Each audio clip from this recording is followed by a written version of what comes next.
You don't get it, do you?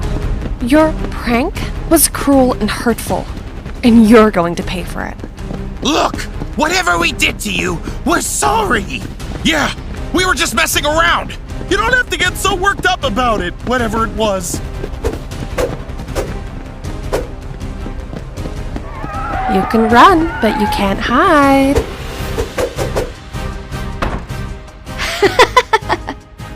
What did we do to you anyway? You don't know? If you need me to justify what I'm about to do to you, I will. Do you remember my first week in school? What are you talking about? I'll remind you.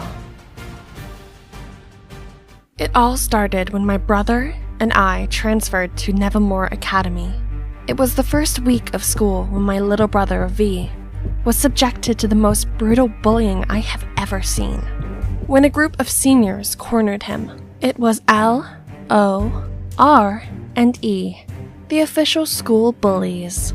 They started mocking him, calling him names and pushing him around. V just didn't know what to do. He was just a little kid who had never experienced anything like that before. But it didn't stop there. The bullying continued throughout the week, getting worse every day. V would come home with bruises and cuts, but he wouldn't tell me or our parents who was doing it. He was scared. He didn't want to make things worse for himself. It wasn't until I had a vision that I found out the truth.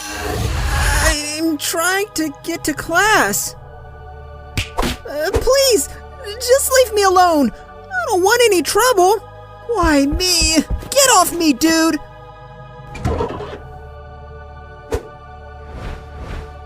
Please, don't take my things.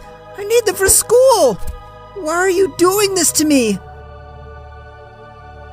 No, please! I don't have any money! I told you! I don't have any money! They were the ones who were making his life a living hell. I had to wait. I had to plan. I had to make sure that when I did take revenge, it would be sweet and satisfying. So, I took my time, waiting for the perfect moment to strike. As the school year went on, I watched from the sidelines as L, O, R, and E continued to torment my little brother. I could see the fear in his eyes every time he walked down the hallway. The way he flinched whenever someone came too close to him. It made my blood boil. It's not easy to watch someone you love go through bullying, especially when you know that he doesn't deserve it. You jerks made his life unbearable. And it was heartbreaking to see. You still don't remember?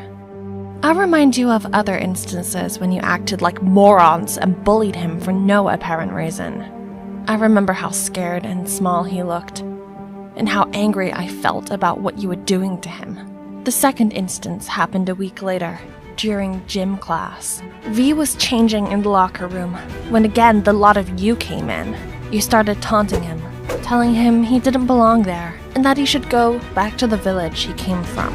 You even took his clothes and threw them in the garbage.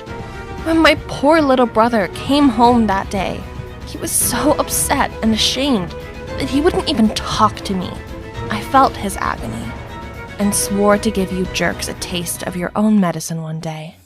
The third instance of your cruelty happened during lunchtime. My little brother was sitting alone at a table, eating his sandwich, when you monsters came over and sat down next to him.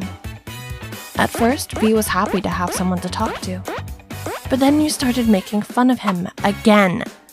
You made jokes about his shape, his eyes, and you even said he looked like a half-broken arrow. He tried to ignore you and kept eating, but you guys wouldn't stop. Eventually, he got up and walked away, leaving his lunch untouched. When I saw him after school that day, he was so bummed out that he ate 4 dinners that night. 2 hours later, he was sick as a dog. I could see the fear in his eyes every time he talked about school, and I knew that something had to be done. That's why I waited until today, the last day of school, to take my revenge. I want you imbeciles to understand the pain that you had caused, to feel what it was like to be powerless and alone. But I kept my cool. I didn't let you see how much you were getting to me. I stayed focused on my studies, on my training, on my revenge. And as the end of the school year approached, I knew that the time had come. And I couldn't wait to see the looks on your faces when you realized what was happening. I planted this electrocution machine in this room and made you run here for refuge. And now you would feel the fear that my little brother had felt. To understand what it's like to be tormented. It would be the most satisfying thing I have ever done. Now, let the games begin.